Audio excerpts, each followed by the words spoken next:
Hello Samsung 2022 शुरू हो चुका है और S22 ultra S22 series overall तुरंत एकदम ही लॉन्च होने को है। उसके बाद फिर Exynos 2200 सीरीज़ उनकी लॉन्च होने को है।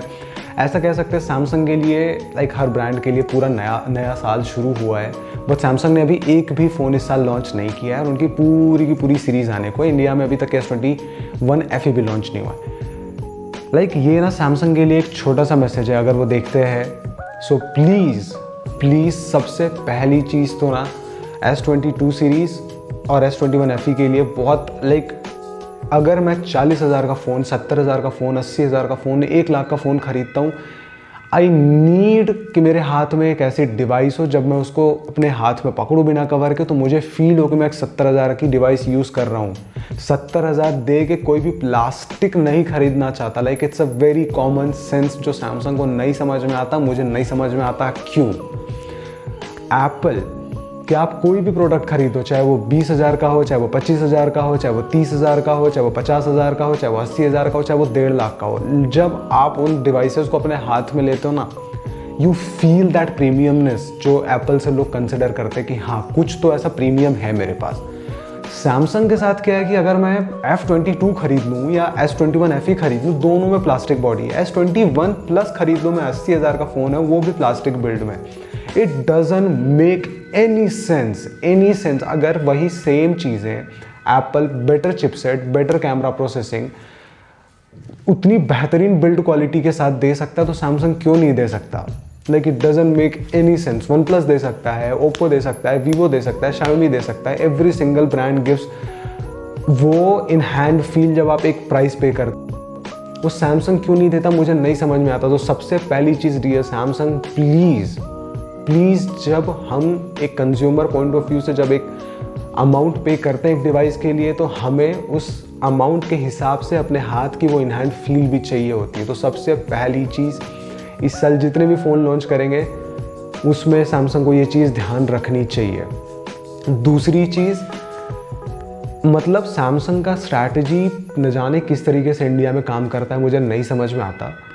10,000 12,000 तक का बजट है तो आपके पास बहुत सारे ऑप्शंस हैं। F22 है, M32 है और फिर उसके लो एंड पे भी सैमसंग के ढंग के फ़ोन आते हैं। बट जहाँ ही 12,000 से ऊपर उठोगे और 25,000 के बीच में लिटरली सैमसंग के एक भी अच्छे फ़ोन नहीं है।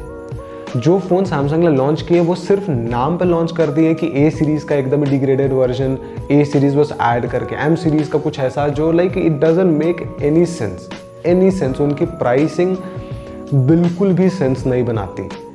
उसके बाद फिर 25,000 से 35 या 35 25 से 30 के बीच में सैमसंग के हमेशा एक दो अच्छे ऑप्शंस होते हैं, लेकिन फिर से 30 से 40 के बीच में ना एक भी जेन्युइन ऑप्शन नहीं होता। Once again you are stuck with other brands, या फिर सैमसंग के एकदम ही ऐसा लगता है कि उन्होंने बस लॉन्च कर दिया, तुम बेवकूफ़ हो तो तुम खरीद लो। और फिर 40 से 50 के बीच में उनकी FE सीरीज़ होती है या फिर उनके लास्ट ईयर के फ्लैगशिप डिवाइसेज होते हैं, तो वो दैट मेक्स सेंस। और फिर उनकी फ्लैगशिप डिवाइसेस है तो चलो ठीक है, वो समझ में आता।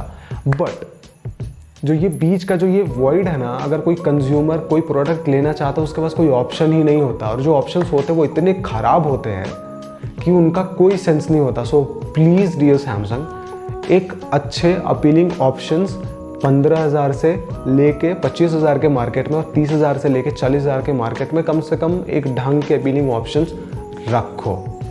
एंड पिछले 2-3 सालों में जो सैमसंग ने बहुत बड़ा इनिशिएटिव लिया है, Samsung is the first brand जिन्होंने गूगल के पहले 3 साल के सॉफ्टवेयर OS अपडेट और 4 साल का सिक्योरिटी अपडेट प्रॉमिस किया था।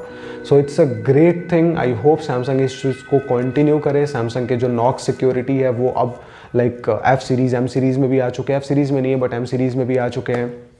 तो अभी जो वो प्रीमियम आदमी पे करता ना 1-2 हज़ार एक्स्ट्रा शाओमी और रियलमी डिवाइसेस के ऊपर, इट्स वर्थ इट, क्योंकि उनका जो OS अपडेट है वो अच्छा है, उनका जो UI है वो बहुत ही बेहतरीन ऑप्टिमाइज्ड है। सिक्योरिटी को लेके Samsung is pretty serious about it. So वो रही बात। और एक और छोटी सी चीज़, प्लीज़ किसी भी प्रोसेसर के साथ कोई भी फ़ोन लॉन्च मत करो यार। Exynos is pretty good series. आप Exynos के जो डिवाइसेस है आप उनको मिड सीरीज़ में यूज़ कर सकते हैं, अपने A सीरीज़ में यूज़ कर सकते हैं, M सीरीज़ में यूज़ कर सकते हैं। S सीरीज़ में आप स्टिक विथ स्नैपड्रैगन। और उसके अलावा जो बाकी आपके 20,000 के नीचे वाले फ़ोन हैं उनमें आप स्नैपड्रैगन और मीडियाटेक के साथ एक्सपेरिमेंट करते रहो, इट डजंट मैटर। बट जो आपकी ए सीरीज़ है, जो आपके एम सीरीज़ है, उनमें ए सीरीज़ में स्पेसिफिकली आप एक्जीनोस का लाइक 2100 सीरीज़ या 2200 सीरीज़ यूज़ करो।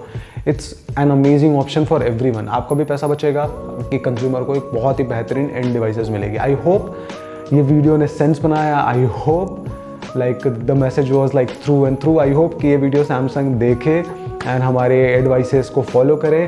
We will see you in the next one.